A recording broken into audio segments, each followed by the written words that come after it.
Hey QED coders, this is Michael. Today we are going to be doing some more Groundhog coding.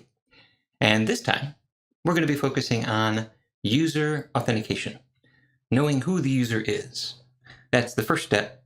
The second step is user authorization, knowing what they can do. But today, authentication. And the way that we're going to achieve authentication in a Node application is something called Passport. Passport is a framework that connects to all sorts of different authentication mechanisms. We've got Google, we've got Twitter, we've got Microsoft, we've got Facebook, we've got them all. Anything that you want to use to authenticate a user, you can do through Passport. So let's flip over to the big screen here. And then, let's see, screen is over here. Here's the screen.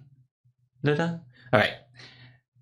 Let's see the Passport site. Passport.js.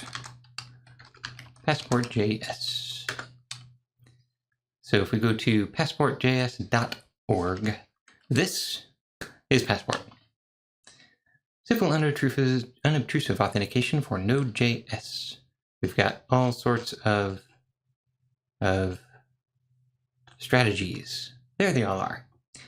So we can authenticate using Facebook, HTTP, Google, Twitter, SAML, GitHub, just anything. The list just keeps on scrolling. The first thing that we need to do is to install Passport into a Node application. So I guess that means we need a Node application. Let's create one by using a Jinaga starter kit. Jinaga.com. If you go up to Jinaga.com now, you get, well, let me hit refresh. There we go. You get try it in your browser. I'm definitely going to have to learn a bit more about progressive web apps and why Gatsby shows you the old version of the page until you refresh twice. Because I want Jinaga to be the platform, the library for creating progressive web apps. So that means I need to understand them better, and what better way to understand them than by dissecting Gatsby and figuring out why it's doing that weird thing and seeing if I can fix it. So, since it's tried in your browser now, this gives you this nice little walkthrough of several different features in several different functions. If I go ahead and run all this code, you can see that in Jinaga, you store data in terms of facts. And facts are immutable JSON objects. Fact can refer to other facts, and when it does, those are predecessors. And so you can see that a blog post refers to the site in which it is a post. So we've got type blog post, type blog site. And then to find a set of related facts, you run a query. So we can see, here's what the query looks like. Query, QED code, that's the site. For post in site. That's the function, the template function that matches posts in that code. And this gives you back the fact that you just created. And notice how every time you run the code, a new post appears. Well, let's hit run. Hey, look, there's a new post. We can see a new post created at a new timestamp. And we can see that happened because I created a new post at a new date. And so this is now the homepage for Jinaga.com. Go ahead and give this a try. See how you can use Jinaga. But that also means that in order to use the getting started stuff, you have to hit docs and then go to the starter kits. Here are the Jinaga starter kits. What we've been working with so far is the JavaScript starter kit, and we used JavaScript in order to create a React application. So I learned from that experience that it would be nice to have a starter kit that included React. So the idea of these starter kits, go ahead and make all of the non-domain specific choices.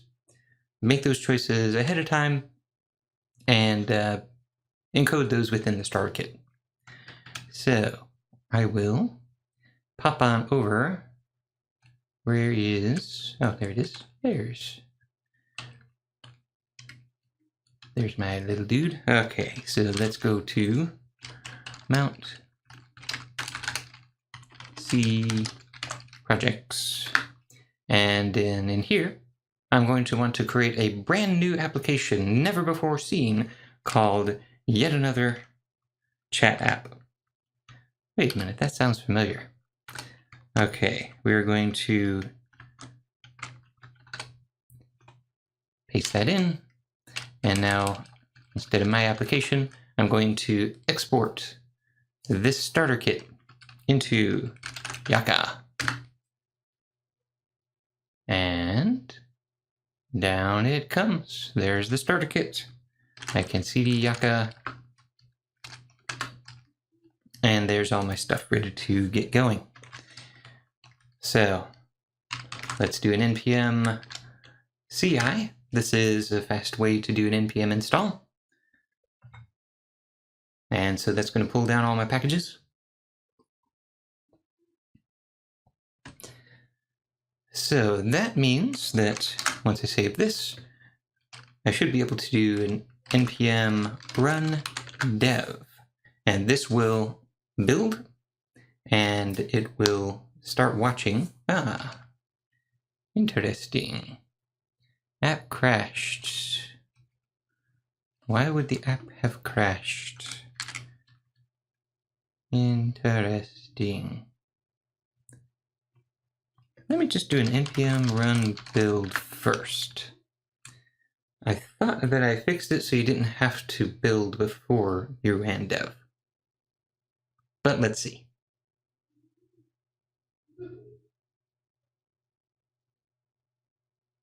Okay, so the build worked.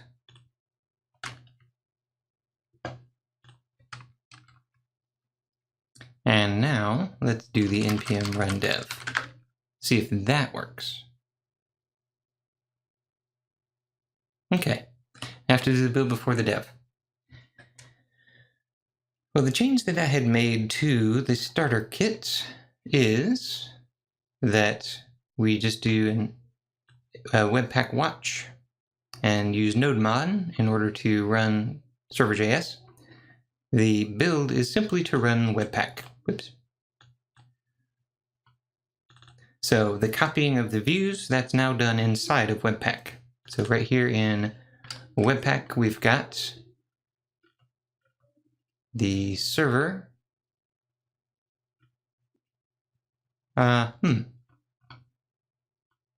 Maybe I didn't. Okay. Oh, wait, yeah, right here. The HTML Webpack plugin, that takes the index.html that's used as the template, and then it writes out an index.html that has the correct script tag in it. Let me show you that a little bit, because this is important stuff. Go into views, here's index.html. We can see all it has is the application host. No script tag in here. But yet, if we go out to dist views, index.html, hey look, a script tag.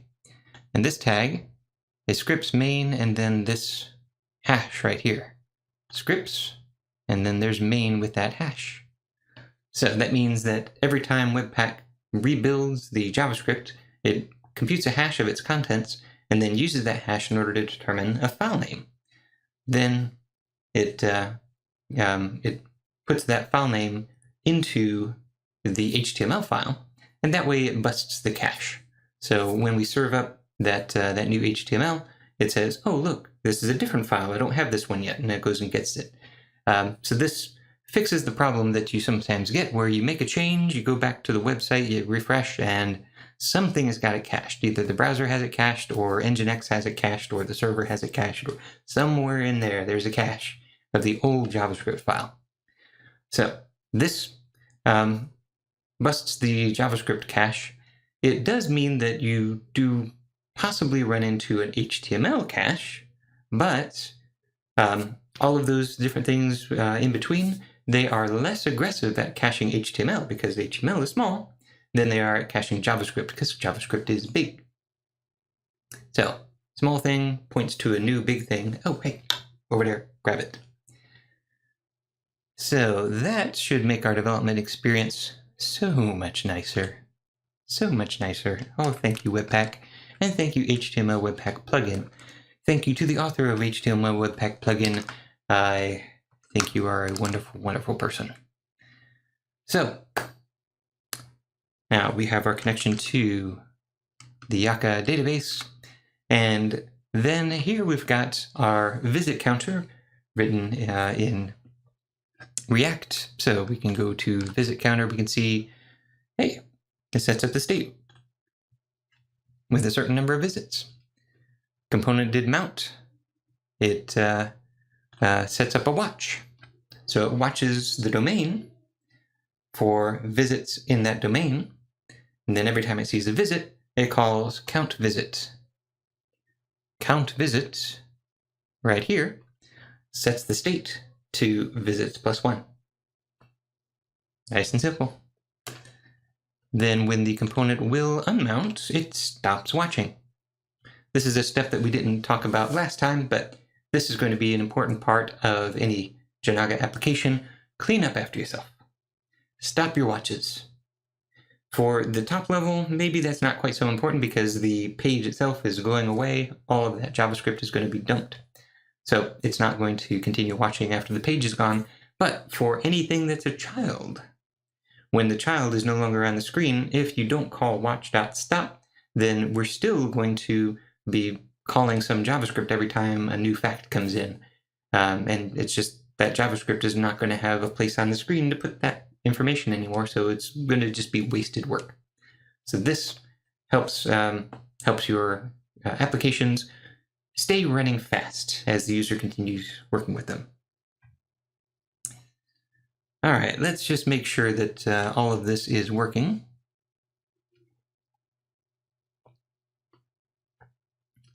Here is our URL. Control click.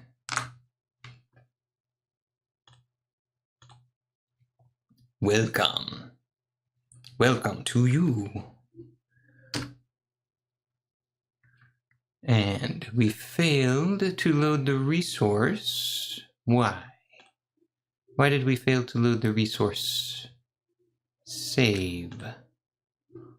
Internal server error. Well, it should be showing us right here. What's the internal server error? It's not. Okay. So we're trying to save a visit in a domain, and we got an internal server error.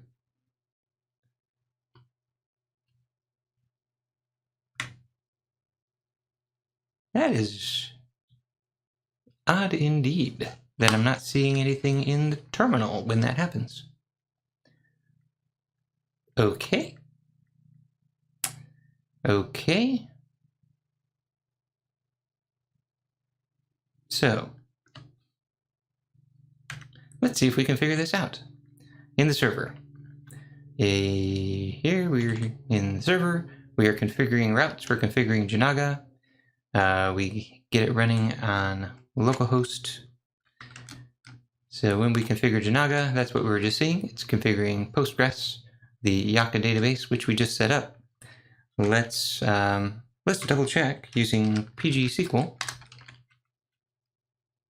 Well, in fact, I don't even need to double check using pgsql. I can flip over to another terminal window, and I can run psql -h for the host, localhost. The user shall be Postgres, and the database I want to connect to, well, let's use a -u for the user, and the database shall be Yaka. All right, I am connected. I'm on the Yaka database. I can do a select star from public dot let's go with fact. Nothing in fact. Select star from public.edge. Oh, ha. I didn't use the semicolon for the first one. Let me try that again. Select star from public.fact semicolon. No rows, okay. And of course, same thing is going to be true for edge. Edge, semicolon, no rows. Okay, so at least it tells me the tables exist. It just wasn't able to save anything into those tables. Let's go ahead and we can see that it's retrying. At least we're seeing that behavior out of Jinaga, is that it's being resilient. It's retrying. And in fact, if I could see, yeah, you can see right here, it's retrying quickly the first time, and then it kind of backs off and it backs off and it backs off. So it's going to wait longer and longer between each retry. Exponential back off, that's what that's called. So that's a pattern that's just built into Jinaga. So if there's a temporary problem, then this will fix it. It will eventually work. So let us not exit, Control D, quit. And now I can Control D to close that terminal window. And let's just stop it and npm run. Let's just do an npm run start. So this is how it would be running in production. It's using node rather than node mon. And so we're starting the server up at localhost 8080. And this exponential back off should continue to run. And it should retry at some point in the future. Of course, it might be a longer retry than we want. One of the features that I do intend to add to Jinaga is a little retry API. You can call this function and then say, okay, anything that's in exponential backoff right now, let's go ahead and retry it right now. Set all the counters back to 0 and try again. There, we just saw the retry go off. And you can also see from the distance between these lines that we have reached the point where we are now linear. So we were exponential for the first few, and then we said, well, now we're waiting, I think it's 60 seconds between retries, so we're going to be linear at this point. I thought that it would be more exponential before it got to linear. But at the very least, we saw a save go off, and we didn't see any errors.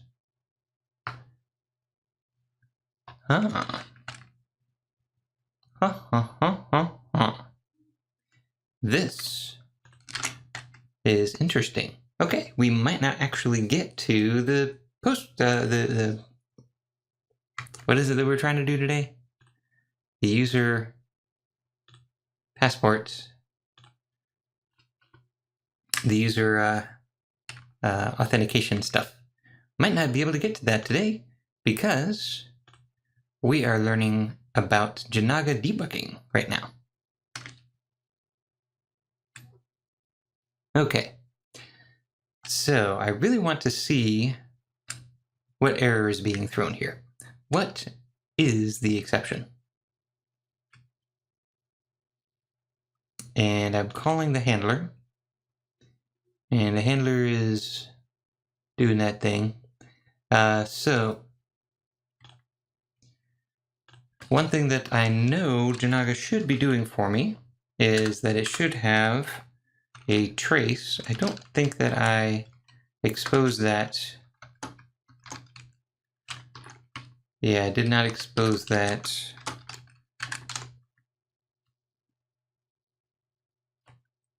Yeah, what I need to do is expose trace through the API. But what I can do is when I create the Jinaga server, I get a handler. I also get J. And so now I should be able to say j.onError. So give me a message, and I will console.error that thing, which should be the default behavior anyway. But let's see if this makes any kind of difference. npm run dev. Oops. Dev.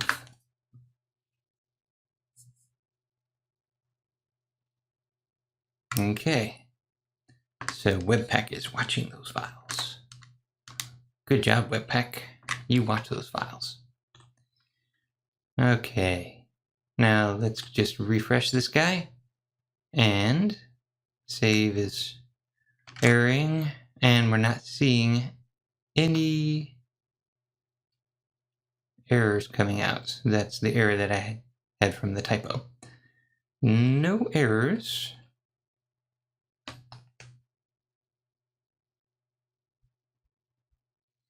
Okay. Here's another thing that I can try. I get a handler.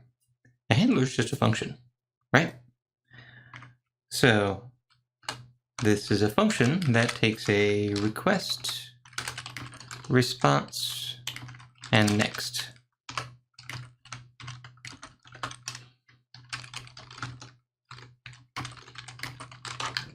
Okay, that's what the handler function looks like.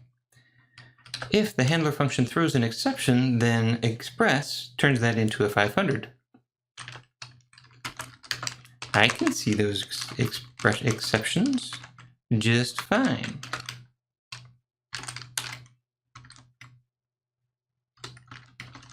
And then I can console.error those things. Okay, so I save, it rebuilds, and nodemon restarts. And I'll just refresh. How is it that it's not logging anything? This is so strange. Okay, here's what I'm going to do. I'm going to stop the server. I'm going to refresh the page. Look at that. My server's not running, yet the page still refreshed. You know why? Something else is listening to port 8080.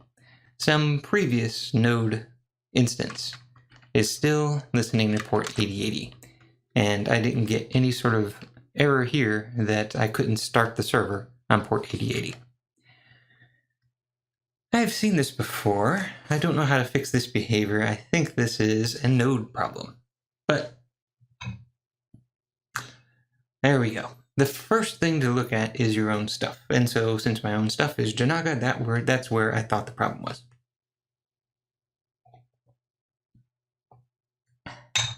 Let us take a look at all running services, all running processes. And all processes called node shall henceforth be terminated. Now let's take a look at this refresh. That wasn't the right one apparently. Name.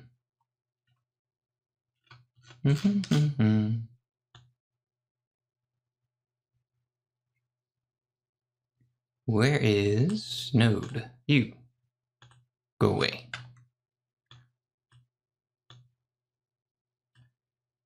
What do you think? Huh? That's better. That's better. Okay, that was the one that was listening. Now, let's go back to this guy. And let's say npm run dev. Now, we are watching NodeMon is NodeMoning, and it's restarting, and all of that's good. And so I refresh, and you are visitor number 1. Okay. So there was the problem. The problem was there was an old node process that was still running. That process was watching port 8080, and the new process that I started up, it didn't get an address in use error, which is what I think should happen when it tries to listen at that port, rather than just silently saying, okay, I'll wait my turn. If I had kept it running, I've noticed this before, that if I had kept the new process running while I killed the old process, then when I refresh the browser, the new process would pick up that request. So it's not that the new process is trying to grab that port, but it's getting in line somewhere inside of Node, inside of Express, inside of the HTTP server, somewhere in there. It's getting in line behind a process that's already running. So that is probably why we're not getting an address in use error, is because we're not actually taking that address. We're one level above what's actually got the address.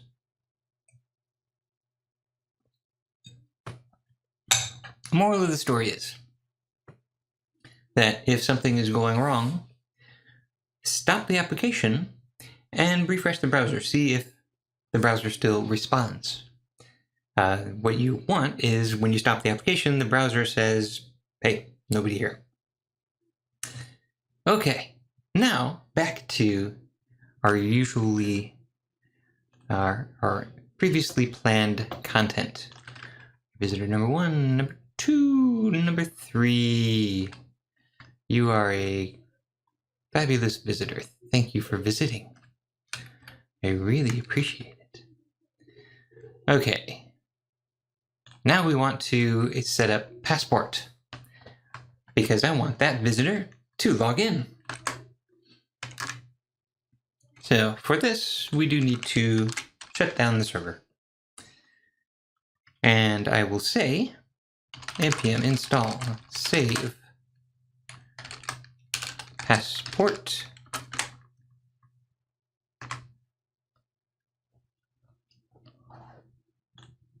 Let's make sure that that's the correct name to use. I'm just going in and assuming. There we go. Passport. Yes, npm install passport. I'm using -- save because I want it to go into packages. I want it to go to package.json. So we're going to install that. And then let's take a look at what strategy I want to use. So I can use Twitter. I haven't used the Twitter strategy before. I'm really not a Facebook user. I'm on there, but send me a friend request. I'm not going to accept it. All right, but Twitter, let's do that. Let us set up a Twitter strategy. So I'll install Passport Twitter as well. So those are the two npm packages I'm going to install.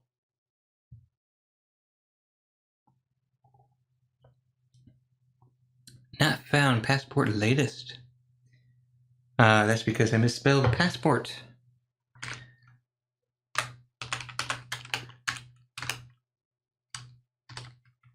Passport.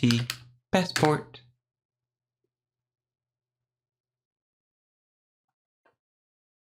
And in it comes.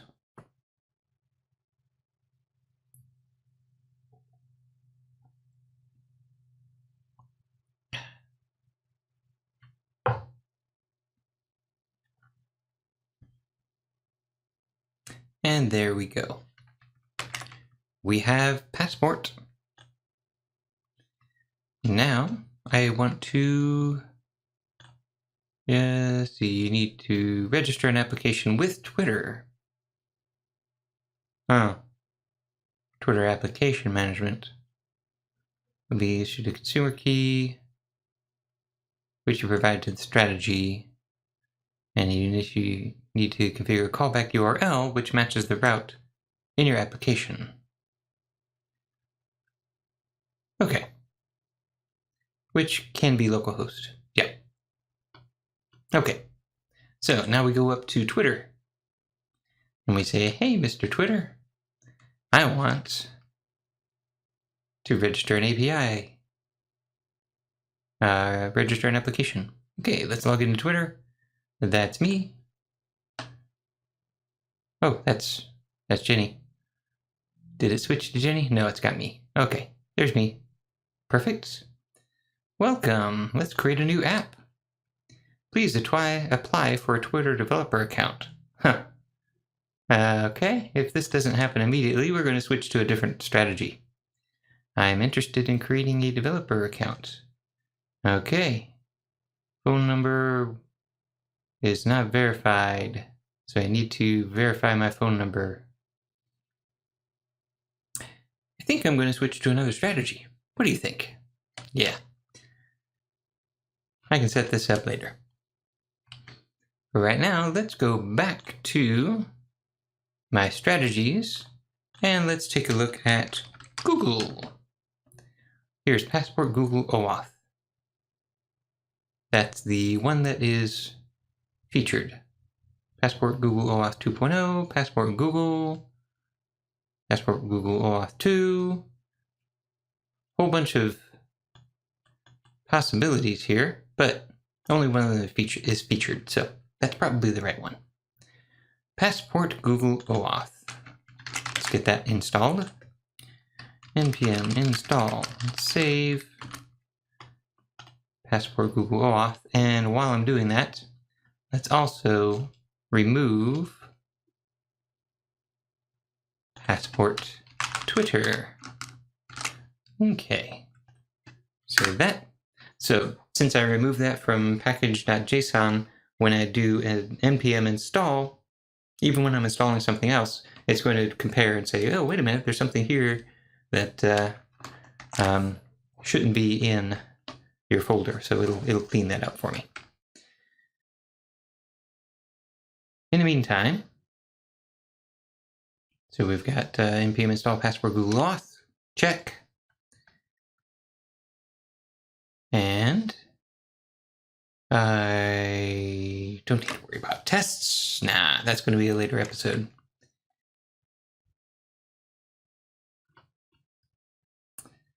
Okay. Well, Google.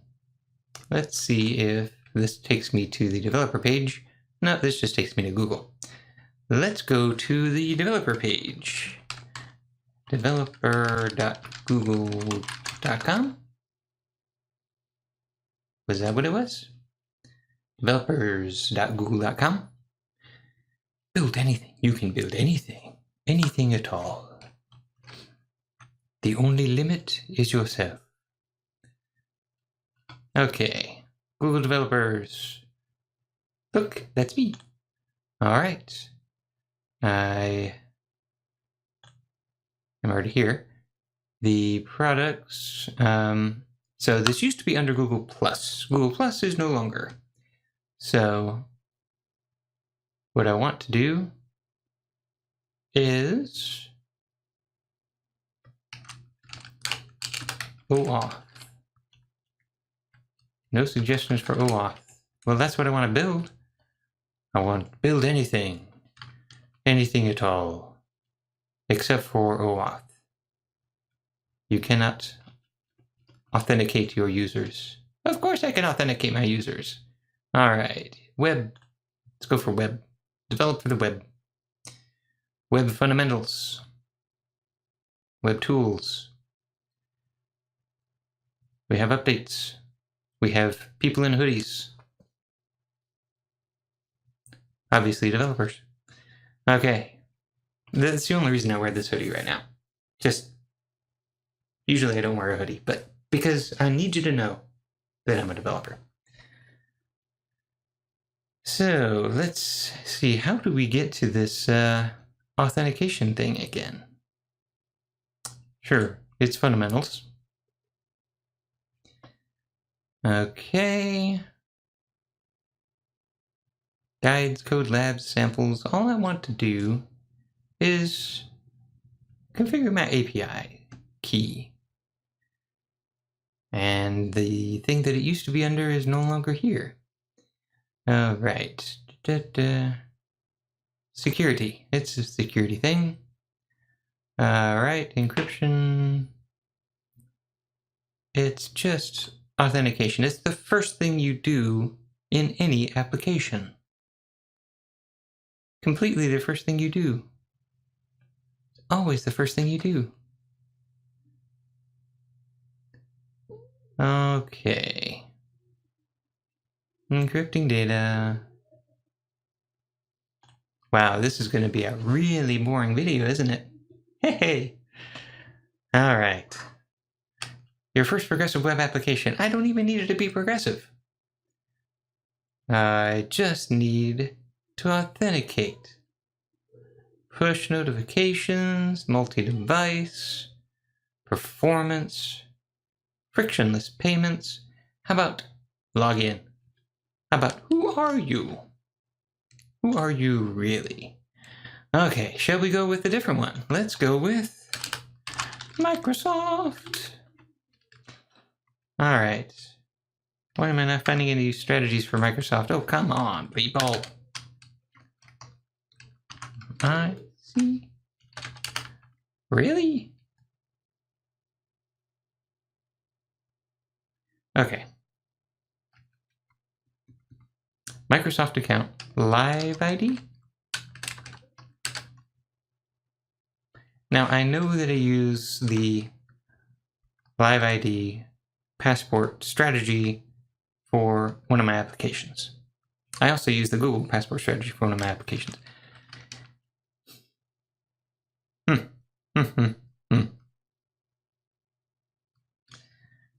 Well, I thought this was going to be the easy part. Thought this was going to be like, hey, we just pop, pop, pop, and you copy this API key, put it over there, and boom. And we could actually get into building an application. But it looks like we've hit a bit of a roadblock, because I cannot find where to get my Google Authentication API key anymore. Authorizing API requests. This used to be Google+. Let's see if this takes me to the correct place now.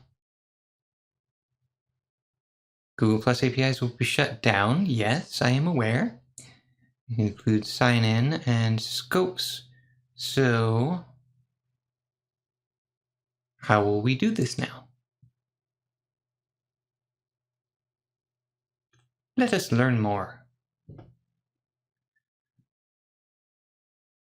Okay. Developers should have received emails. Yes, I got the emails listing the APIs that are in use in the project. Yes, I know that it's getting shut down. The Google Plus sign-in feature has been fully deprecated.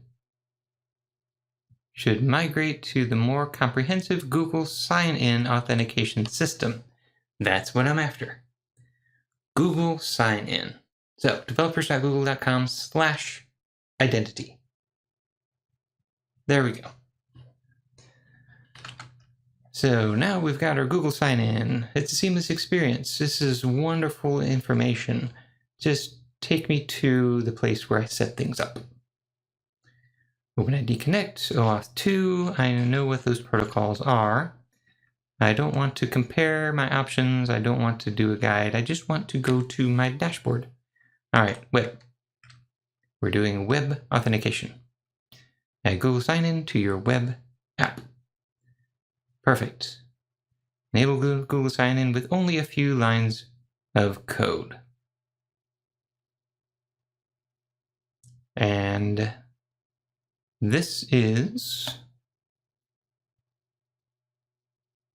something different. APIs google.com, platform.js.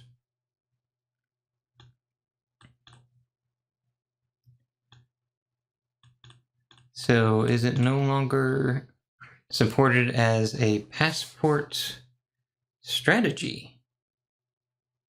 Huh. Well, hey, maybe we're going back to Twitter. What do you think? All I need to do is set up my phone number.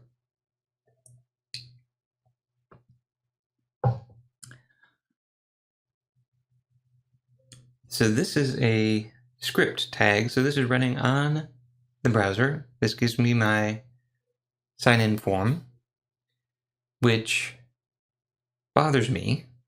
It really bothers me that the way that they say that you should sign in your clients to the Google API is to host your own form.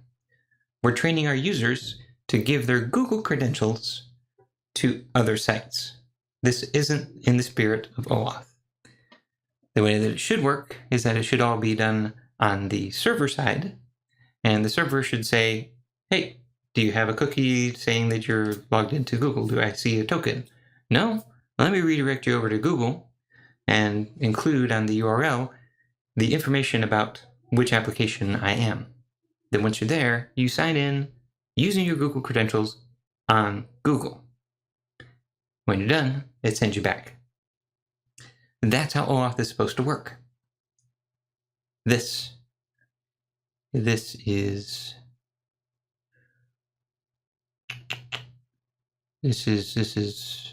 unless I'm completely misunderstanding, this is not good. Okay. So there's your OAuth response, and there's your token, and you pass it to your backend. So there's on sign in.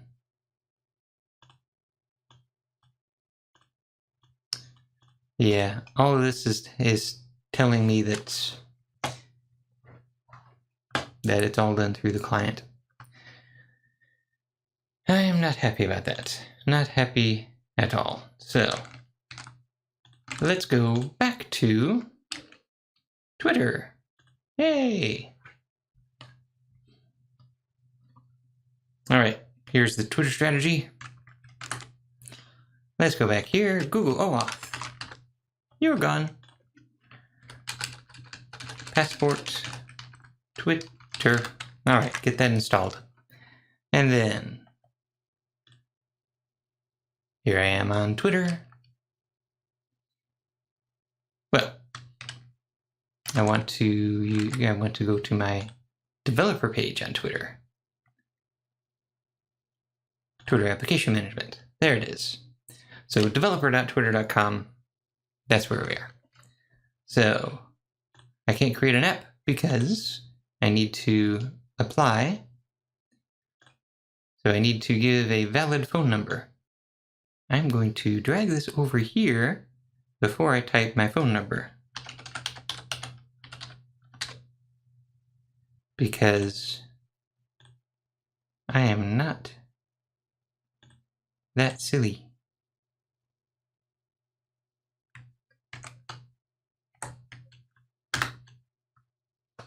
And so now we should get a little text on a little phone.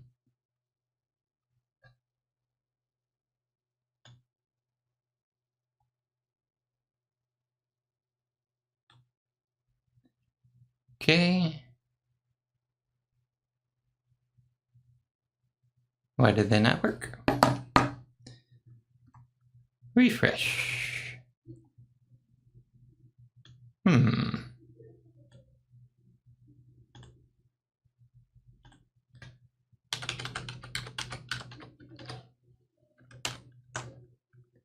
Oh, I probably need to put the country code in front.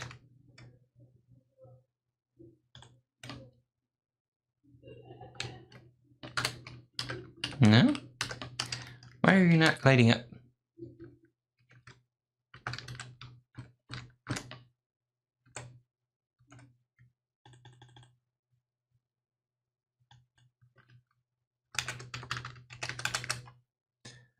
All right, let me show you what's happening here.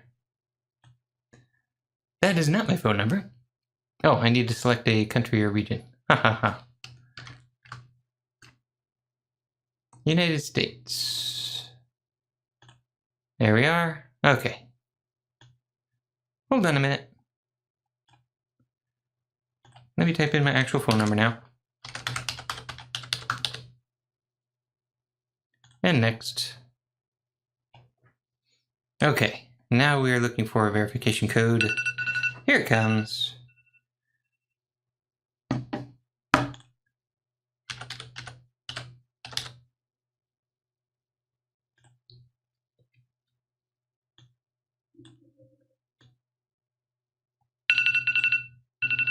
And your phone is activated. Yay!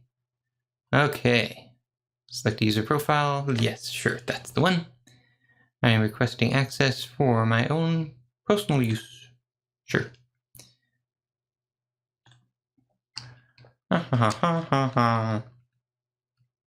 So the account name shall be Michael L. Perry. The primary country of operation, United States. So what use cases are you interested in? I am interested in education. Sure, consumer. Yes, learning. Yes. Describe in your own words what you are building. Alright. Alright, so what is the core use of your application? The core use of this application will be... I really just want to authenticate using Twitter. But let's say that we're going to be building a chat application, right? All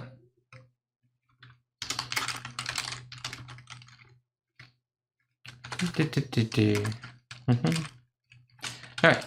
Here's what I'll do. This is what I'll do. This is what I'll do. This is okay.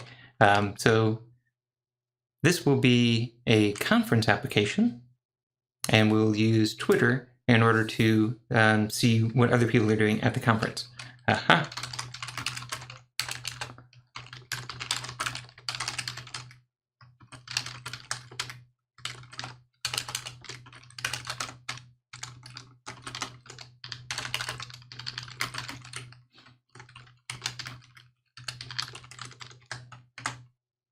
Okay. All right. And do you intend to analyze tweets?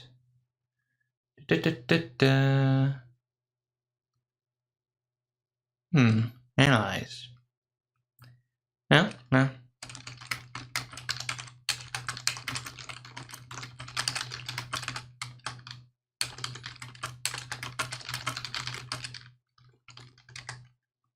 Just sharing the tweets with other attendees. All right. Does your use case involve tweeting, retweeting, or liking content? Guess so? Yeah.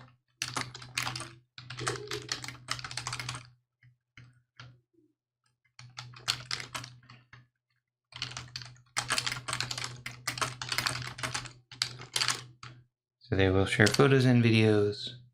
And number 4, how will Twitter data be displayed to the users? If you plan to display Twitter content off of Twitter, explain how and where tweets will... So they will appear within their own Twitter-branded page.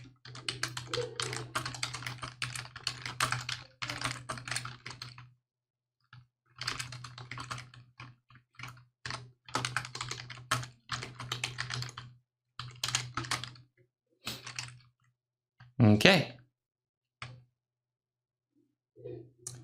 So,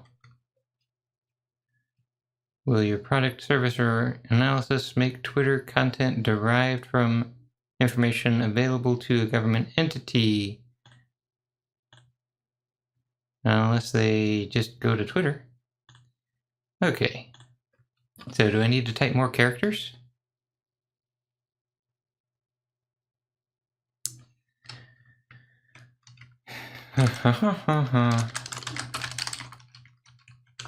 Attendees. Because it has more characters in it.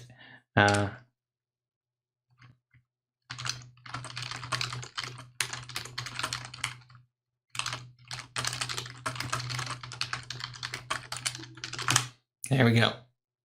Trust me, they're going to know that they're tweeting. All right, read and agree the terms of service. Okay, yes. Ooh, wow. Lots of terms, lots of service. Much read. Okay, confidentiality. Do not live stream this document. Wow. Okay. I have read, I agree. Subscribe to our email list. All right. To complete your application, check your inbox to confirm your email address. So, let me go ahead and check my email. Switch to this view so that I can use the main monitor and I don't have to worry about you looking over my shoulder. So this is a pretty involved process. It used to be that you could just go up to Google and you could say, all right, Google Plus, right there, here's your API key. What domains do you want to use? Okay, it's all well and good. Now it looks like that's a bit more of an involved process on the Google side as well. So I am just going to confirm my email address. And that looks like I am now confirmed. Okay, don't need that anymore. All right, don't need that anymore. So now let's create an app. Let us create an app. There are no apps here. That's right, I want to create one. All right, so this shall be called Yaka. Maximum characters 32, sure. So application description, yet another chat application.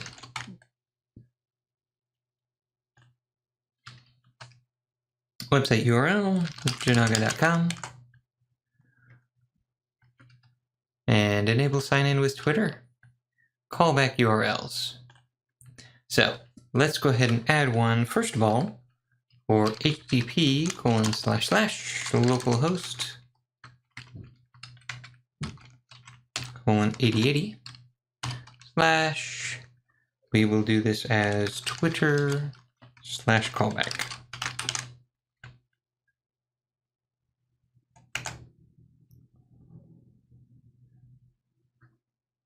Terms of service and privacy policy. Oh, those aren't required yet. So tell us how this app will be used.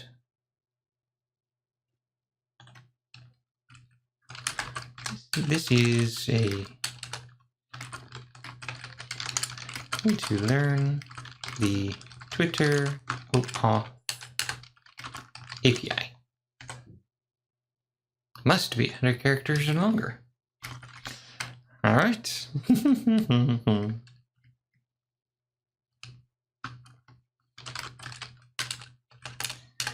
application I build in the future will be the conference application described in the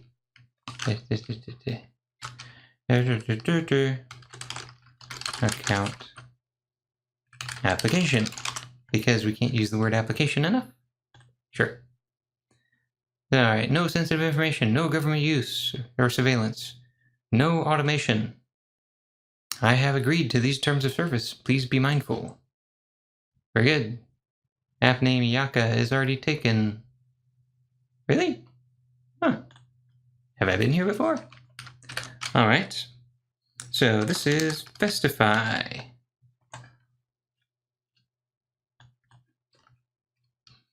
Okay. All right, so Festify is connect with people at a tech fest.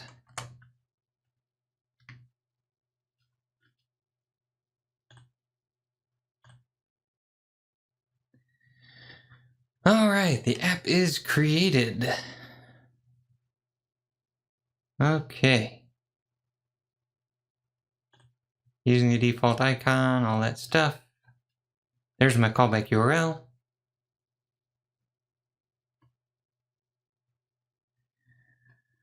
So, there's my keys and tokens. Let me switch to the main view so that I can now take a look at my keys and tokens. Oh, yeah, it's a good thing I switched because they're right there on the screen for anybody to look at. But fortunately, there is a nice little regenerate button, so if somebody were looking, I could just flip over here, hit that button, you wouldn't be able to use it.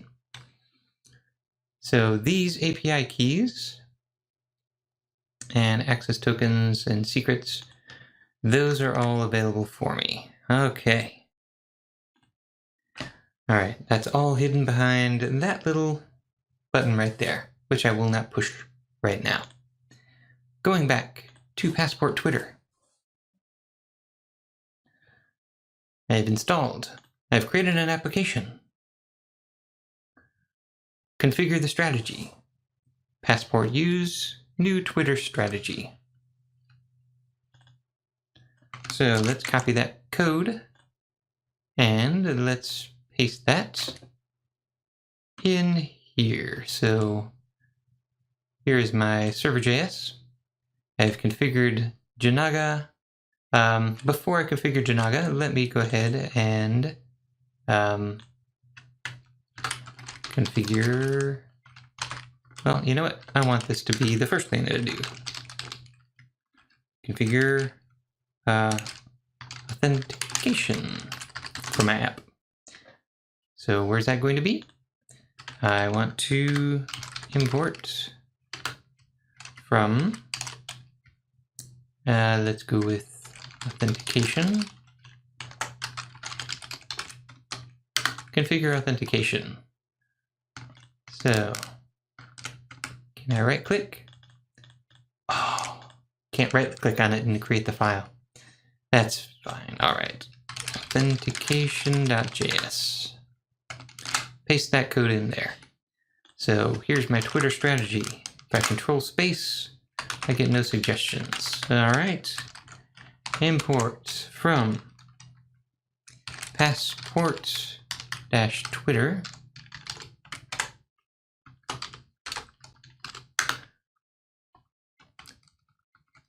You're not actually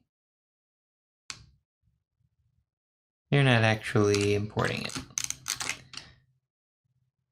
All right, failed to save. Oh, that's fine. That's fine. I couldn't save that because this thing changed it. Close that. Without saving, go back to this and delete Google Auth. Google Auth. npm install, and that will get rid of the Google Auth stuff. But this gives me Passport Twitter, which means that Passport Twitter should be right there. Types Passport Twitter. So it looks like it's got the types. Indeed. Okay. All right. This is promising. So Twitter strategy should be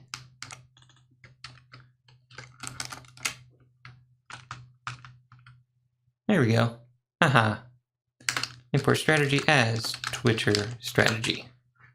There's the problem. All right. So it's exposed as just strategy.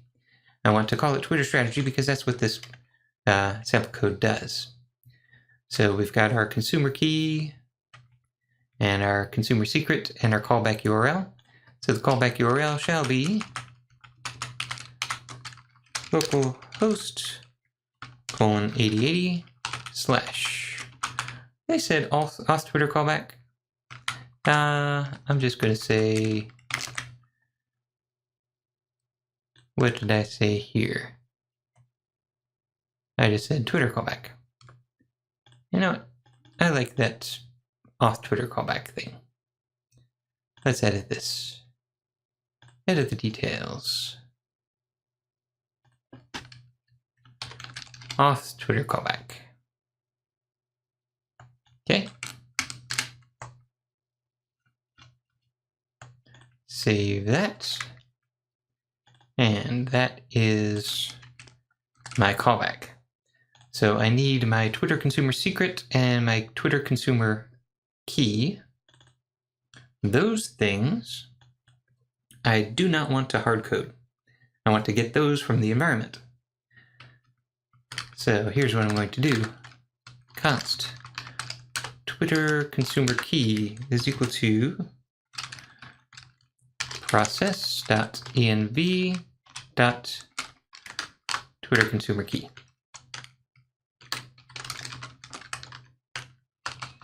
Same thing with secrets.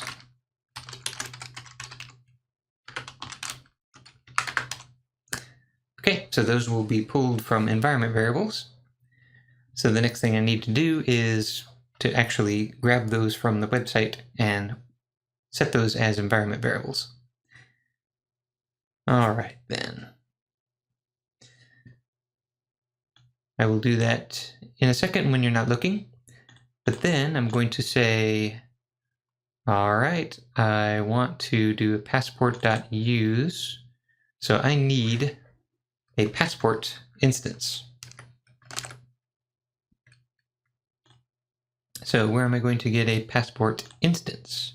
Well, if we take a look at the overview here, this tells me how to create an instance of passport, app use, and I've got my passport.authenticate here. So I've done my install. I'm going to do an app.post, then I call authenticate there. Okay.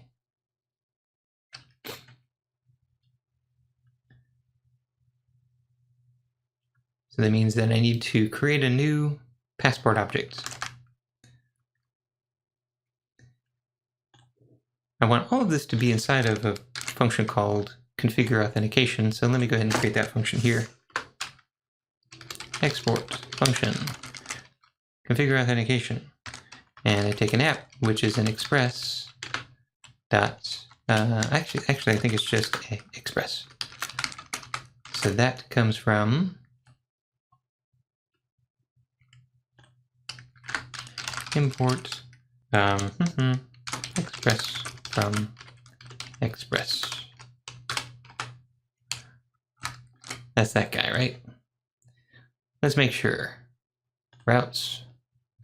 Configure route. Oh, wait a minute. I'm not in TypeScript. Haha. I'm not in TypeScript. I'm in JavaScript. Okay.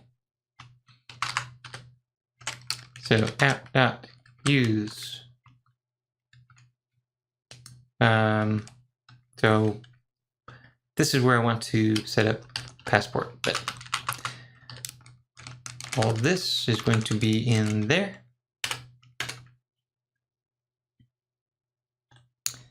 Good, good, good, good. Okay. So I need to import passports. So let's do another import statement from passport. What have I got? I've got passport. Looks good. So that means I should be able to do passport dot. Now, passport is a prototype. I can tell from all of the methods there. So I can say const passport equals new passport. Right.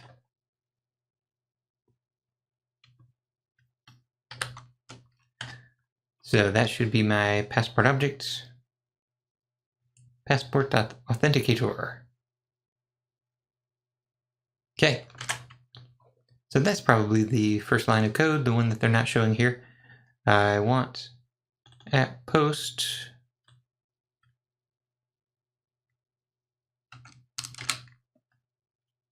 let's just copy it from here. All right. So I call app.post login. Well, so first of all, I set up Passport to use that strategy, and then I say app.post passport login. And then when you post to the login route, Passport's going to pick up and it's going to authenticate using a strategy. So which strategy do you want? Well, we can see from here, got this one, or we've got that one, but strategy is just a string. So I want Twitter. That's my strategy. Okay. And then function request response. If this function gets called, then authentication was successful, and request.user contains the authenticated user. So I redirect or do whatever I want to do here. So let's redirect to /. So you are now logged in. Okay, so that should be all we need to do in order to use the Twitter strategy and then log in to Twitter. All right, so what's going to happen here? When they actually hit the page, what I need to do is check to see if they're authenticated. So by authentication, by default, if authentication fails, Passport will respond with unauthorized, and any additional route handlers will not be invoked. All right, so redirect is commonly issued after authenticating a request, which we just, okay. Passport authenticate Twitter. Okay, so this is Passport authenticate Twitter is something that we want to use as an authentication mechanism before any of the API calls. So that shall be authenticate. And let me return authenticate. So that is my authentication handler. So that means that right here, when I configure routes, I can go ahead and pass that in. So there's my authenticate function, and I can put authenticate in front of my handler. So that means that you need to be authenticated in order to get /.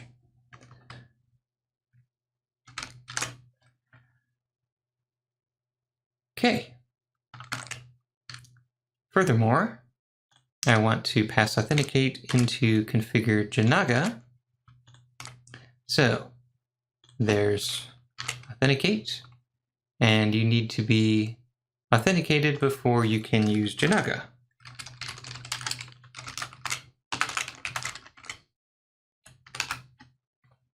So call the authenticate, and then you can call the handler. All right, so that means that this example right here of posting to login,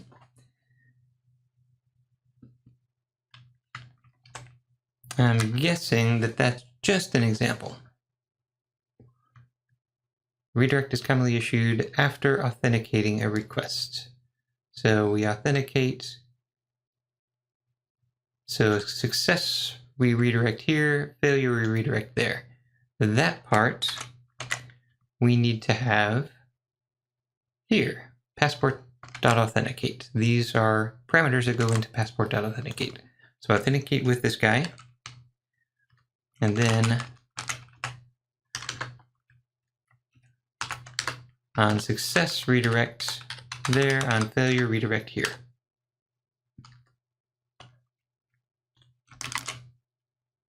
So these are my different authentication options. So on success, go back to home.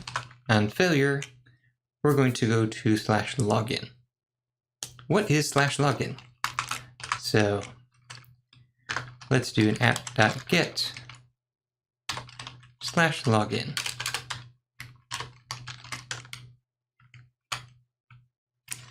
That's going to be something, and what I'm guessing is that that is going to that's going to tell us that, hey, you're going to log in using Twitter, and take us over there.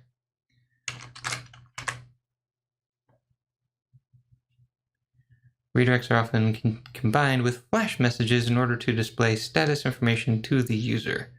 So failure flash.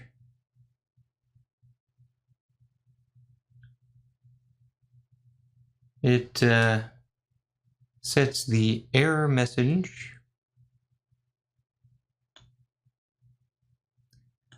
Yeah, that might be a nice thing to do, but let's just see this thing working first. Okay, so let's authenticate.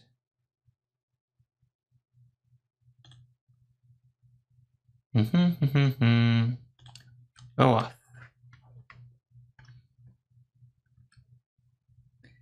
So this is all the information about OAuth. Well, so OAuth is its own strategy. But I thought that Twitter was using OAuth.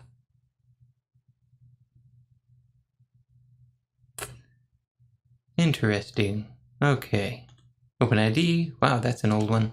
We don't use that anymore. Providers. Twitter. Sure. Let's take a look at this one. Passport Twitter. We configure it by saying passport equals require passport. Oh, okay. We're not creating a new passport.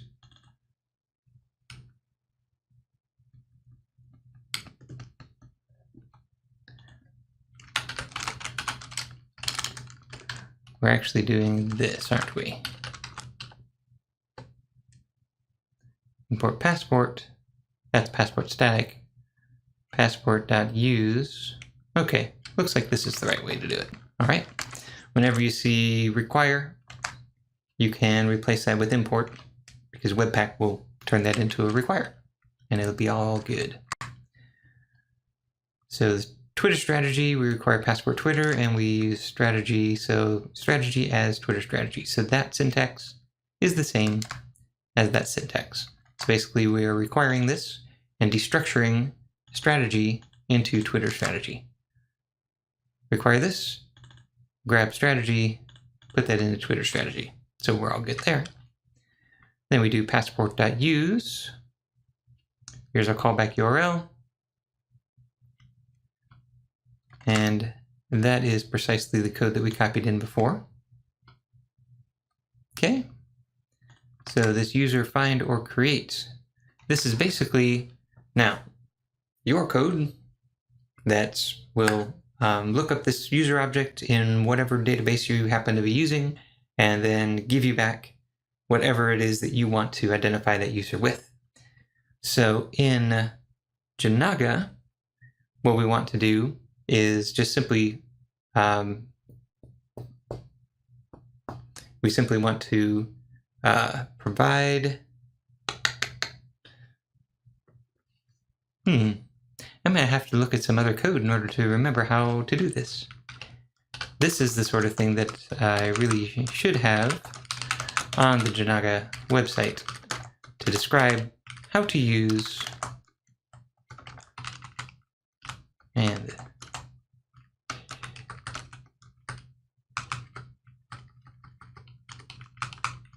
There we go. Wow. All right. Yeah, so I need to have some description here how to use the Jinaga OAuth system. All right.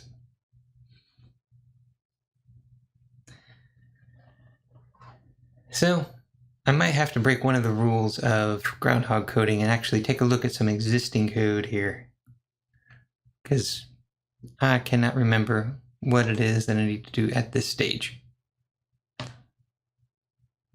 Fortunately, I have one right here.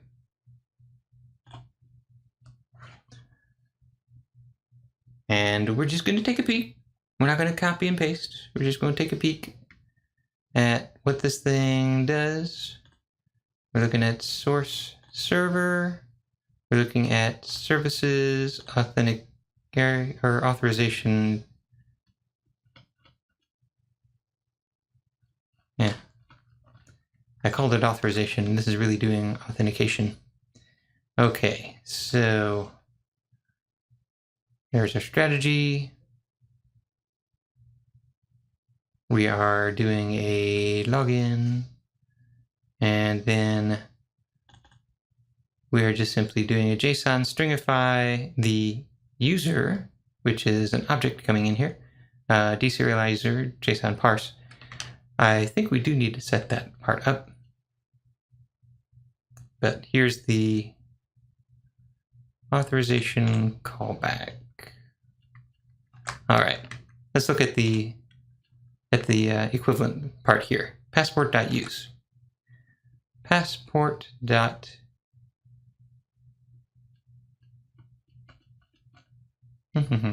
Here's passport. Passport.use strategy. Create AD strategy. There we go. Passport.use this thing. So that's what I'm doing. I'm creating a JavaScript object that has provider, ID, and profile. Okay. So rather than user find or create and return that user, I'm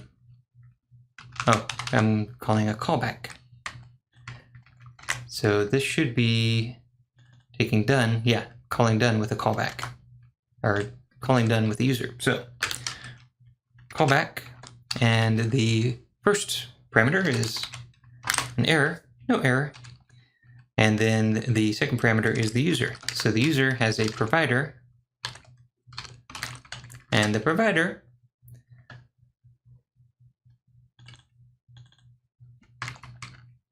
that looks like that's coming from the profile here. So we've got token secret profile.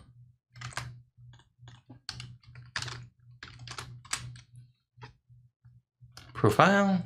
Look, we've got all this wonderful stuff coming from Twitter. And I do have a provider. Okay, good. And my ID is profile.id.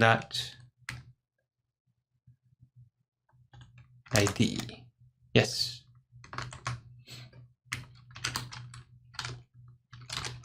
So then profile, these are things that are now available to the application to describe the user. And so we're going to have username, profile.username. And I think we had a profile.display name. There we go. There's also a name. I'm going to go with, let's do both. Why not? They're both here. Display name, profile.display name. Okay, so that's my profile. I'm going to go ahead and call back with that profile object. Don't need to look it up from a database anymore. So now this thing becomes the object that then we send to Jinaga to say, hey, look up this Jinaga user. Now what Jinaga will do is it will generate a public-private key pair for that user. And then anytime they log in, it'll say, hey, there's their public key, there's their public key. So hopefully we'll be able to see that by the end of this session. All right, authenticate using Twitter. We've got our success redirect to / failure redirect to login. Okay. Let's come back here. So that's what this part does. They're showing you, hey, look that up from a database. All right, then routes. Get auth Twitter. That's where we want to do passport authenticate Twitter. First route initiates an OAuth transaction and redirects the user to Twitter. That's the way it's supposed to work, Google. Redirect the user to the authority, to the identity provider. Do not collect credentials on the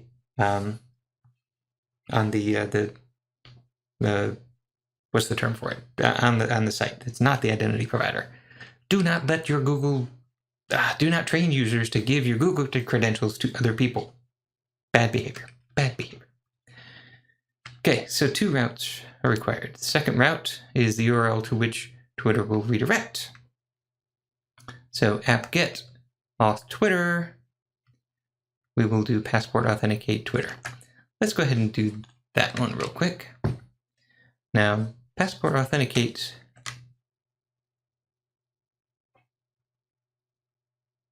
Now we saw the, oh, that was in the other part where we saw authenticate can take some parameters. They're not showing us what the parameters are here.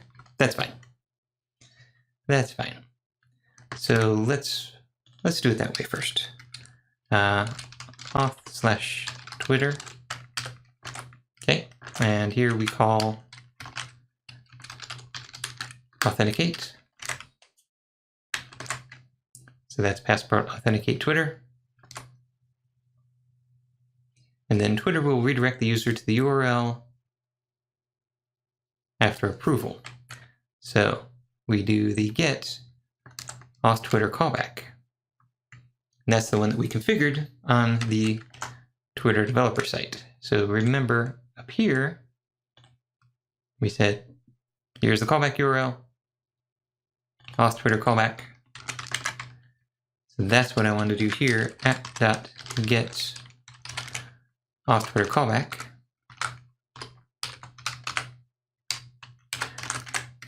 What I want to do then is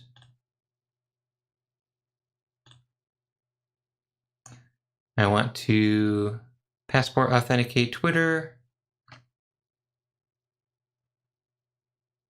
Well, that's a success failure. That's the same. Huh, interesting. So what does authenticate do? Does it say, hey, I need you to authenticate, or does it say make sure that they're authenticated, or does it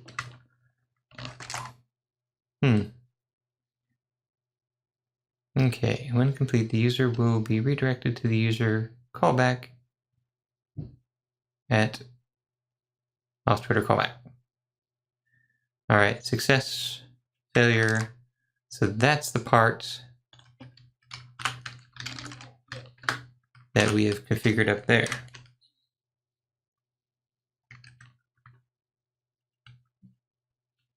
We've configured that up here.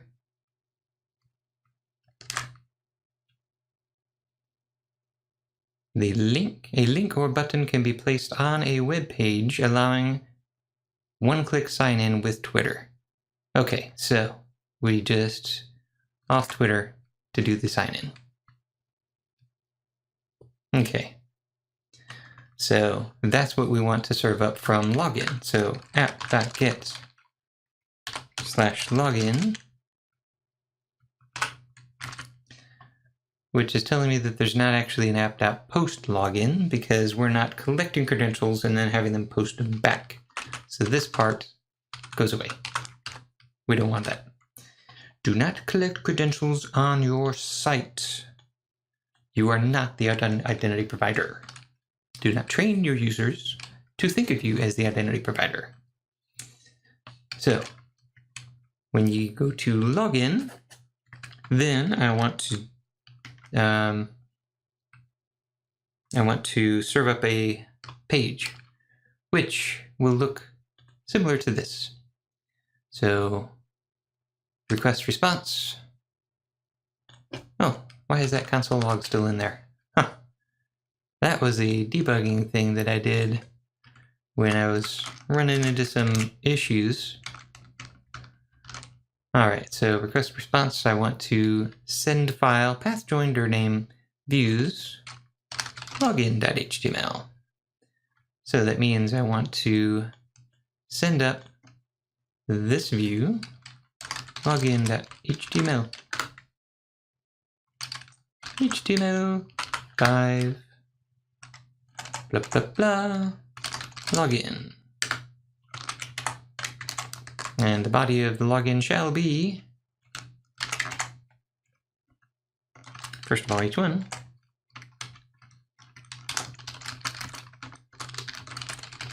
Chat app.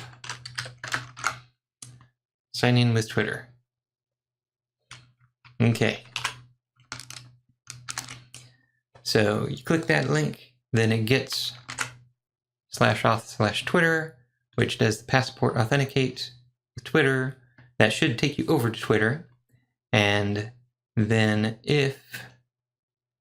then once you're done there, Twitter's going to redirect the browser back to auth Twitter callback, because that's how we configured it here.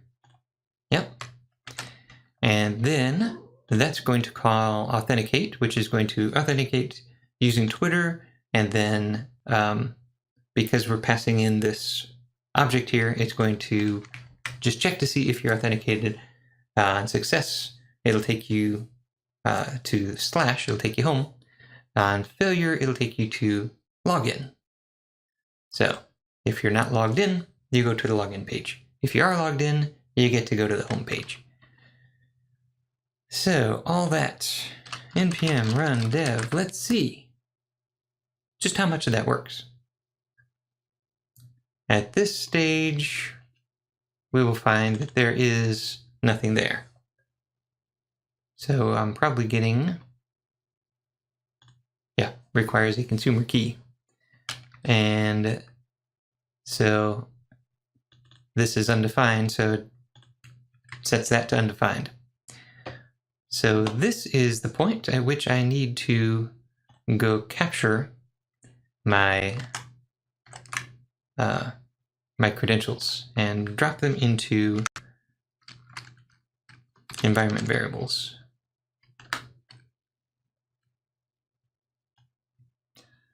So that's what I'm doing.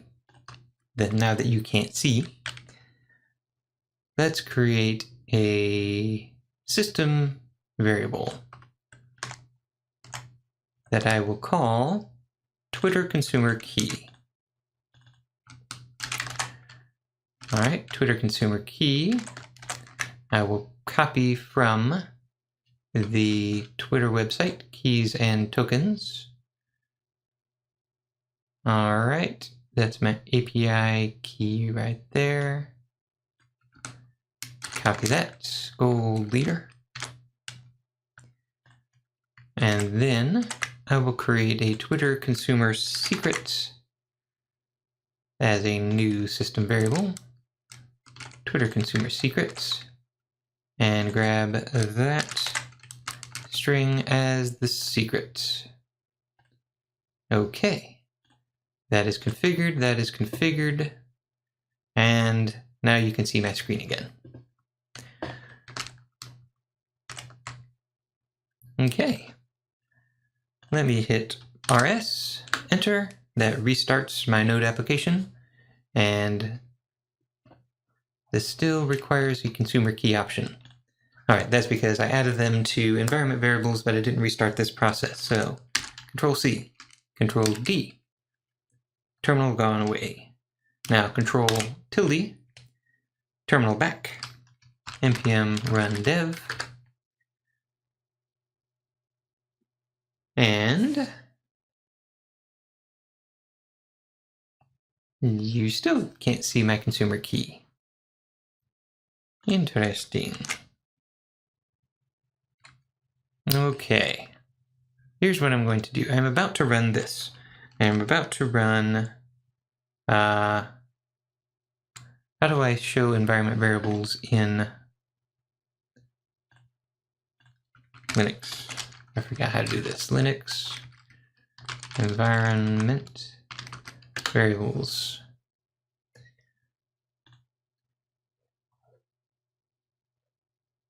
Because I want to check to make sure that the environment variables that I just set in Windows showed up in Linux. Do I need to reboot? Do I need to log out, log in order to make sure that those things got set? Print env, that's what it is. That's what I'm looking at. So I'm going to run print env, but I'm not going to do this while you're watching.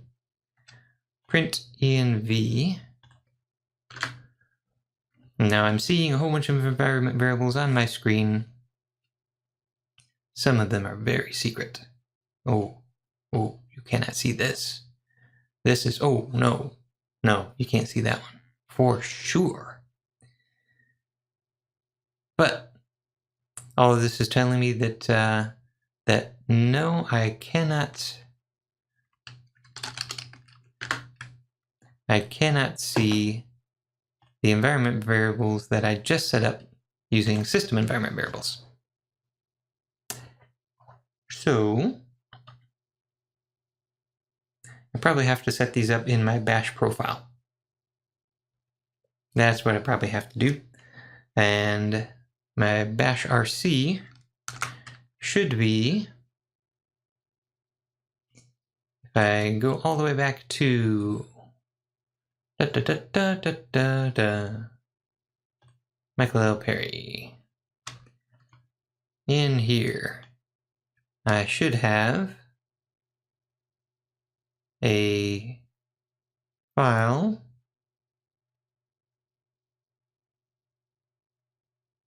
I thought it was in here. Okay, it's not visible from there. That's because it's just inside of the Windows subsystem for Linux. Okay, so this is where I'll find my bash RC file. So I should be able to ls:/dot bash, bash RC. Yeah, so that one right there, I'm about to edit, but not while you're looking. That would be silly. All right, vi /dot bash RC. And wow, look at all these secrets. Oh my goodness. So at the end, maybe it's bash profile. I'm not seeing any secrets actually. So vi-bash _ profile. Ah, yes, here it is. Here it is. Here are some secrets. You cannot see this. But I am about to say export. And then I'm going to paste in the name of the environment variable, Twitter consumer key equals, and then I'm going to paste in the value of my Twitter consumer key. And then I'm going to export. Paste in Twitter consumer secret equals, and then the value of Twitter consumer secret.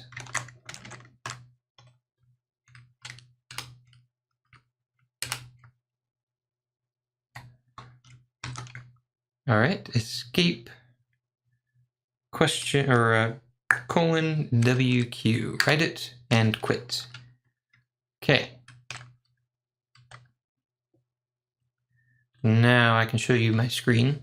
So I just did a VI for tilde/.bash profile. And that file has some secrets in it that you cannot see. Ah! Oh no! Oh no! The world is ending! I just revealed my secrets. Okay. Going back here, hitting regenerate. Regenerate.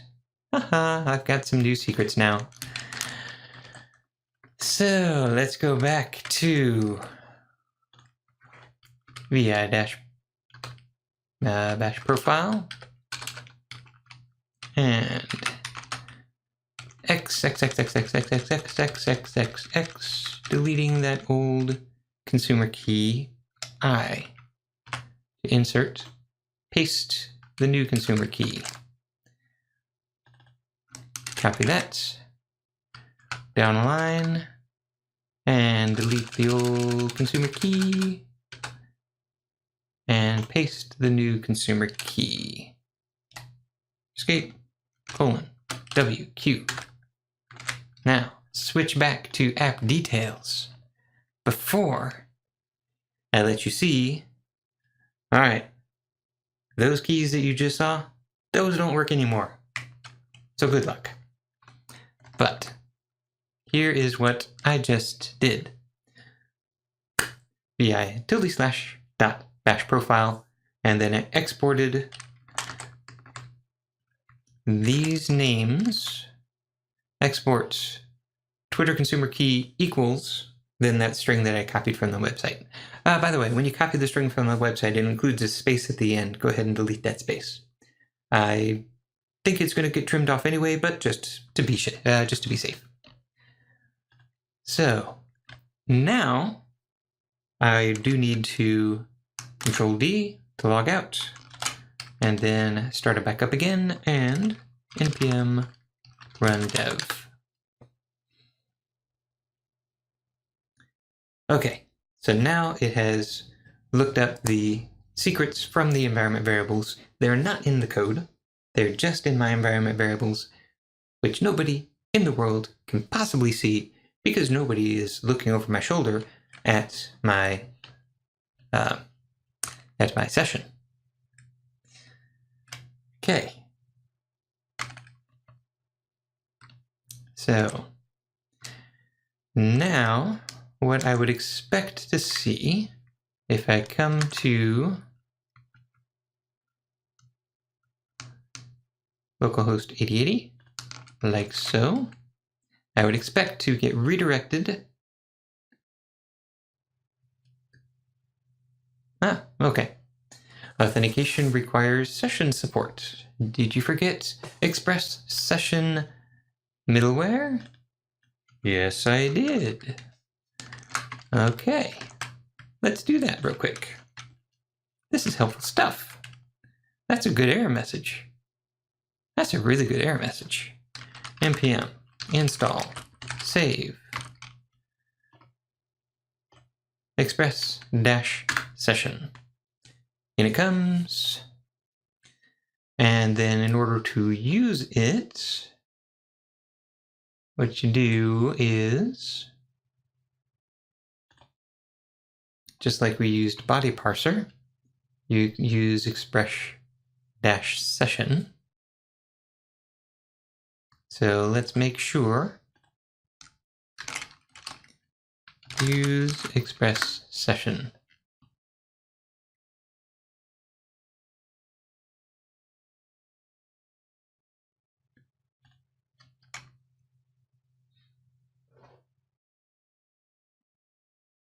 Yeah, we install express session, then we require express session, there's session, and then we do app use session.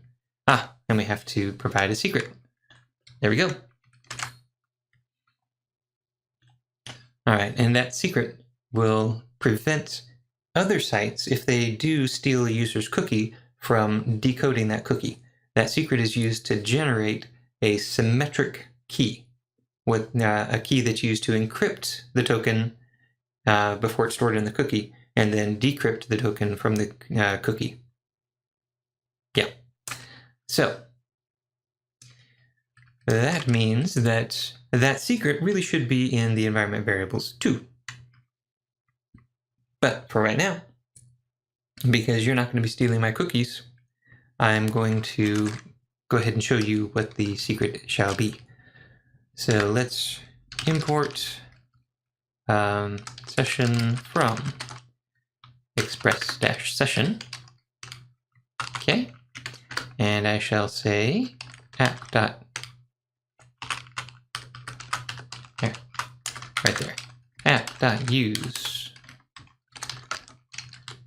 session, and I call it as if it were a function because I'm sure it is a function, and I pass in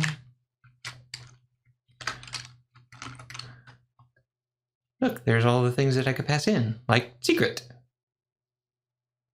Okay, secret shall be taco cat because my friend Amy just got a cat named Taco, and I said, hey, great palindrome. She said, what? Taco cat? Taco cat. All right, so that's my secret. Let's do a run dev on that and see if it's happier now that it's got sessions installed.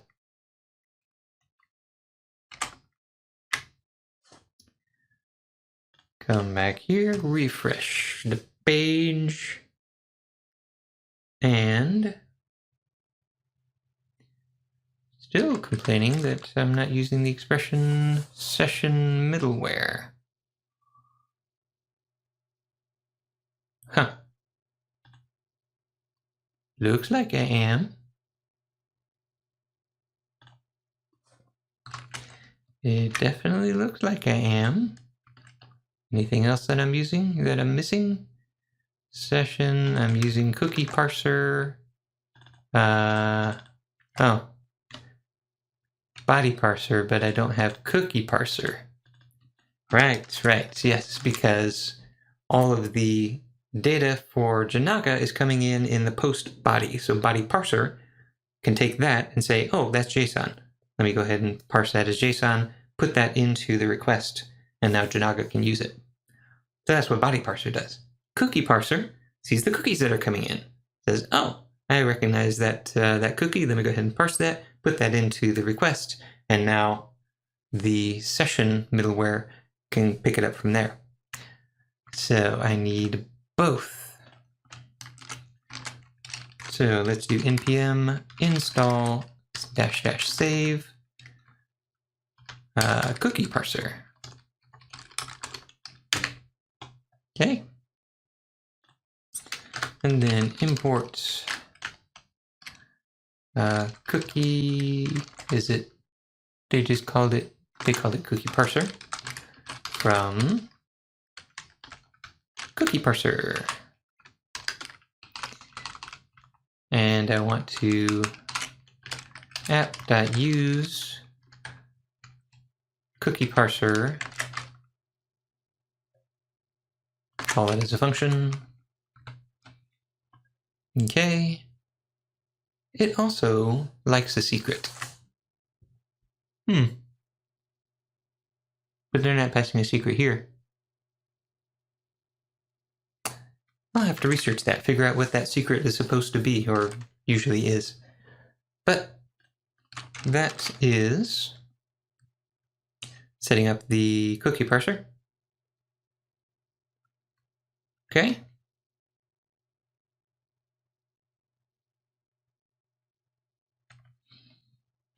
Now let's npm run dev.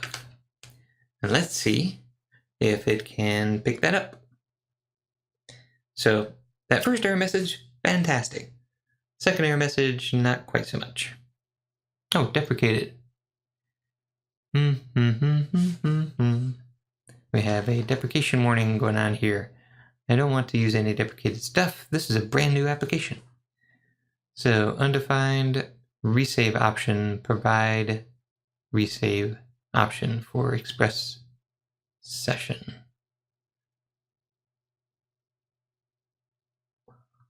I don't even know what those options are. Save uninitialized, resave. So those would be here. Resave. What is resave supposed to be? It's a Boolean.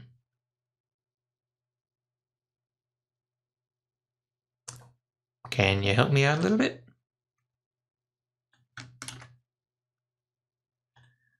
Okay, so we did have some good error messages. Now we're getting junk. Okay. Yeah. You know what? I just really want to know what is express session resave.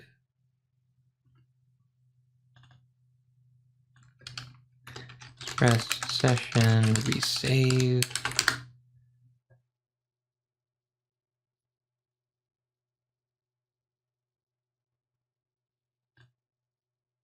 Are you going to tell me here? Resave. You just say, hey, false. What is it? What is it? Forces the session to be saved back to the session store, even if the session was never modified. How do you know if this is necessary? The best way is to check with the store if it implements touch. Okay. Typically you want it to be false. Fine. Okay. Resave is false. And save uninitialized. Let's look for that too. Save uninitialized. We set that to true. Hey, their secret is keyboard cat. Keyboard cat likes taco cat.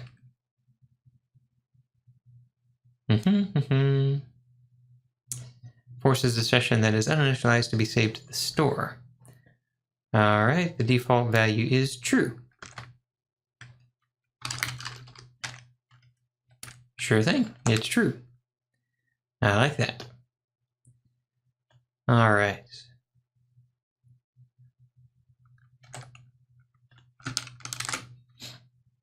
Okay. All look good? All look good? But this is saying session store, and we're not configuring a session store. Then I believe that the default is an in-memory session store. So the server is going to keep track of who's logged in by just keeping a list of sessions in memory. In order to make this a more durable system, which means that you can restart the server and then your session doesn't get killed, or you could be directed over to another server within the cluster, and it could look up your session from the same session store. You would want to then configure the session store to be external to the application. But we're not going to worry about that right now.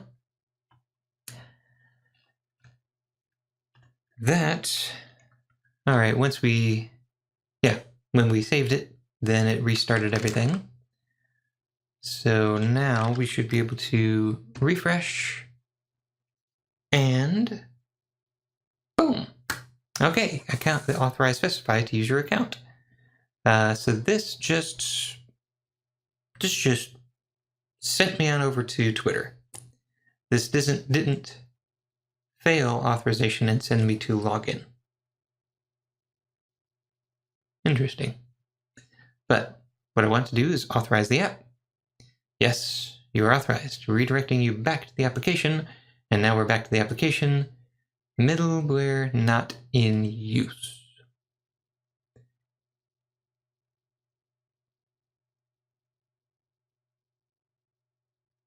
What? Okay. What do you mean by middleware not in use? Okay. I'm thinking, here's what I'm thinking. I'm thinking that this authenticate call right here, that's really just for this guy. Because that part appeared to work. Because if you look right here, oh, wait a minute, no, that part did not work. So there's the token. Okay, all right, you guys, you are stealing my cookies. That's a cookie. That should, if you use TacoCat, you should be able to decode that cookie And you could use it if you had my application secret, which you don't. Okay. Okay. So what does it mean by middleware not in use? Let's see, shall we? Yeah, there must have been a line that said that that should have said app.use passport, right? Yeah. Here's all the problems. Oh yeah. Here's the example. You say, app.use require, man, could you please? Cookie parser, body parser, URL encoded. Oh, I've already got that configured. Then express session, keyboard cat. Hey, they copied it from that. Now, here we go. App.use passport initialize. App.use passport session. Those are the lines. Those are the lines that I don't have here. So we passport use this strategy. And then we say app.use passport. Restart. Refresh. Failed to find request token in session. Well, that's fine, because that session is gone. All right, come back here, go to Twitter, Twitter redirects, failed to serialize user into session. So this, I think this is, if I take a look at my other code, I think this is telling me that I need to do these things: serialize user, deserialize user. Let's do those things. Okay. I'll do that right here. Passport, serialize user. So I give it a function that takes a user, which is an object, and a callback. The callback takes error and then ID. Okay, so I say user and done. So the user is the object which I just created right here. That's the object that has provider ID and profile. And all that I want to do is pass that on through after I've stringified it. So I say done, null, no error, and then the ID is actually an object as far as Jinaga is concerned. So JSON.stringify user. And then passport deserialize user. So I give it a function that takes the ID, which is that stringified object, so it's a string, and then the callback has an error, and then the user. So go the other direction. So we've got ID and done. So I call done, no error, JSON.parse ID. I called it stir. ID here to match the parameter that's there. So that should tell it how to serialize and deserialize a user. Save, recompile, restart. Then that means that my session is gone because I don't have a session store. So I need to start a new session. Go to Twitter, redirect back. And when I get back, Is it doing an infinite redirect loop on me here? Let's take a look. Let's take a look at network and preserve log. Doop, doop, doop. And yeah, you can see it looping back and forth and back and forth and back and forth. So this is clearly not working right. Hello, love. Huge difference. Very good. Like, huge. So, I went ahead the other one fixed. Excellent. I may let you take the other one and see if you can open the holes. With a tiny little bit. Okie dokie. So, but, perfect. Thank you. Welcome. Alright, redirecting around and around and around and around and around and around. So clearly I'm not using the correct authenticate method. Let's go ahead and kill that. Twitter probably doesn't like me doing that.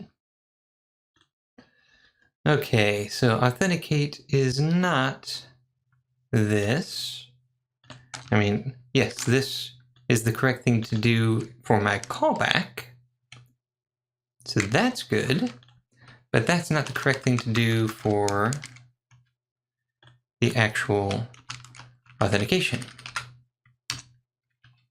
So what I really want to do, okay, you're good. Don't need you, don't need you. Don't need you. Do not click on that because I'll have to regenerate everything. Passport, Twitter. Let's go back to the Twitter documentation. Hey, look, a strategy. Google account. Google used to support OpenID internally, but now it works based on OpenID Connect and supports OAuth 1.0 and 2.0. So the Passport Google OAuth module. Okay, so maybe the instructions that are on Google's site are just wrong. They're not showing you the OAuth mechanism. Or maybe this is old and they haven't updated it because of the Google is killing Google+. In any case, we're just about done with the Twitter authorization. So, how do I... Okay, how do I... Let's come on back all the way up here. So, at post, login, passport, authenticates, blah, blah. All right, so that's an example, and then redirects, flash messages. There's just one thing that I'm missing. Let me show you in the working application. The thing that I'm missing is configure authorization here is returning an authorization function. Here's my authorization object. It's got the authenticate function in it, and it says if the request is authenticated, great, go on to the next. Otherwise, redirect. So is authenticated. Where is that coming from?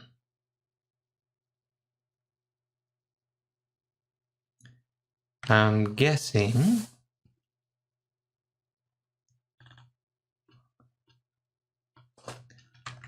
I think that's part of Passport, isn't it?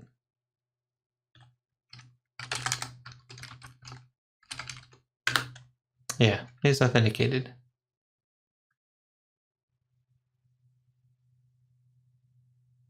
Okay. Yeah, that is the Passport way of doing things. So, Passport. This last step right here. Make sure that that's where I can see it. I don't want to get into the weeds right off the bat. So let me go back to here. General. Okay, so first of all, I would like to know that this is specific to the local strategy. So, I mean, I can see it there, but most strategies would not have a post to the login method. They would have a get to a callback. Like this, right? Okay. But then, secondly, after we do this, after we talk about redirects, because that's important, now don't get me into the weeds with flash messages and disabling sessions and custom callbacks and all that stuff.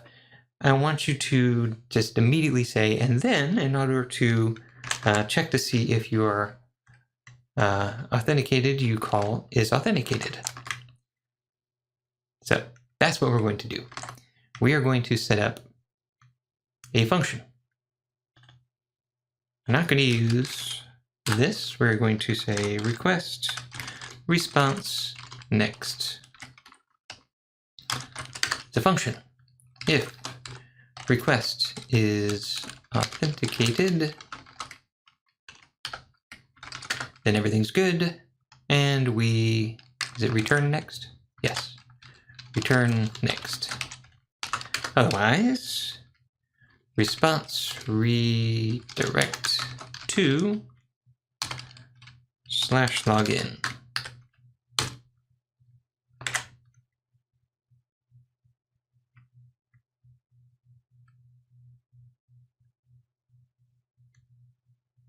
Oh, wait, okay. Redirect to was something that I put into the session in order to be able to redirect you back to what you were trying to get to.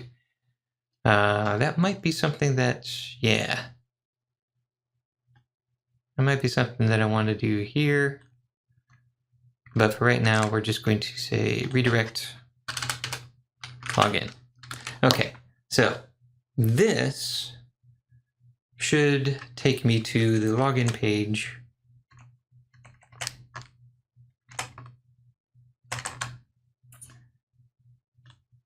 Okay, so, all right, not you.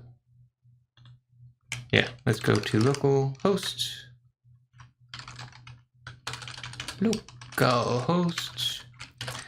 Localhost 8080. All right, so this takes me to the login page.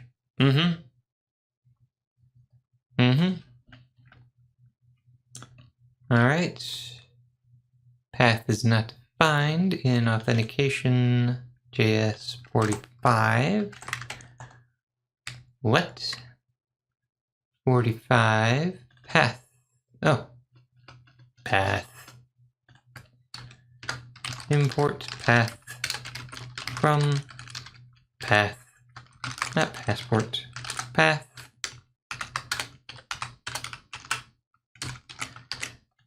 Rebuild, restart.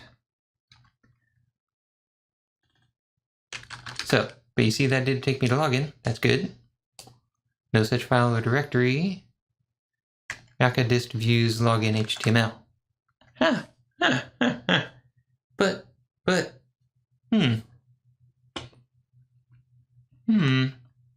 no. Okay, npm run dev.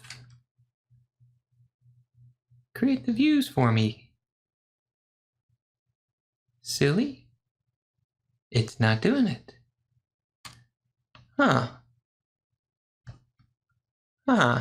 npm run dev doesn't do that. npm run build. That will do it. Won't it? Come on, Webpack. You can do it. Where's my login HTML? Where's my login HTML? I know you can do it. It didn't do it. Oh, right.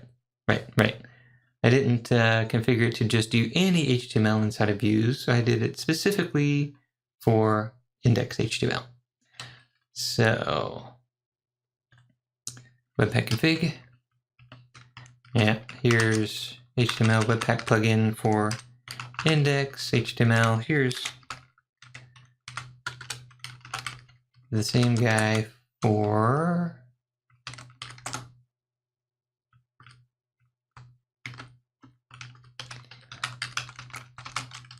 login HTML.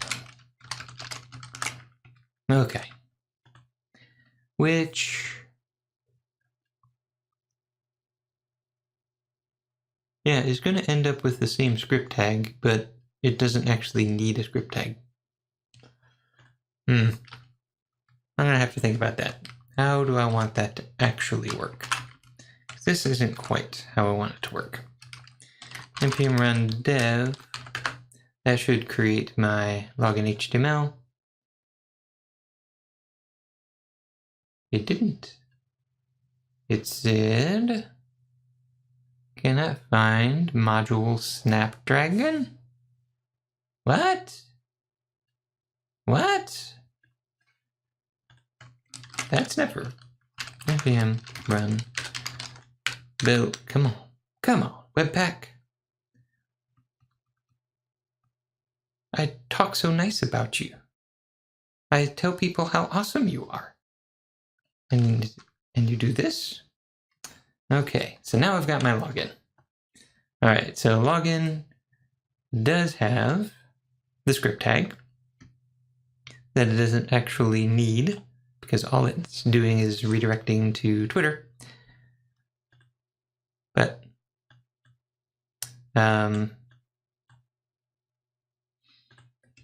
so we'll have to think about what to do there. Run dev.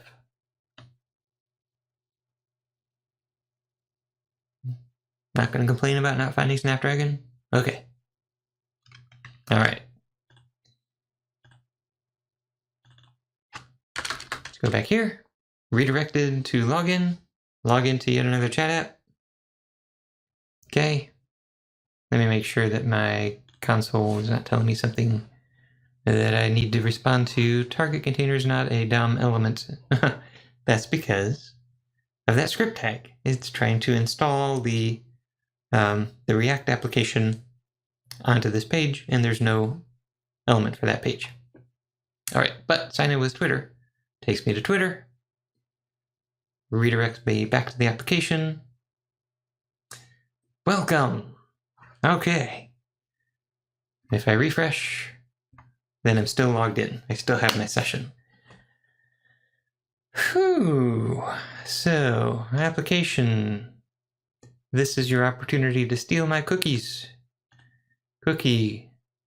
Here's my user ID. And connect SID. I'm not sure what that is. But this is the information that contains encrypted with the secret Taco Cat. It contains a JWT token, I believe, that is all of the claims that Twitter has sent to my application. So now my application, using the app ID, the app secret, can then call back to Twitter and say, hey, tweet on this guy's behalf. So if you had that app secret, you could start tweeting stuff on my behalf. Since you don't have it, these cookies won't do you any good. Now that's fine. That is absolutely fine. So that's how we set up Passport. Okay. The next step is going to be to configure a the next step would be to log in to Jinaga, but Groundhog Day is ending. You know what that means? You know what that means, boys and girls. That means we get to do psql -h localhost Postgres. Log into Postgres and drop database. Yaka. Drop database. Database is dropped. And that also means that I get to close this guy and then come over here Where am I? Oh, memperry. I want to cd to mount c projects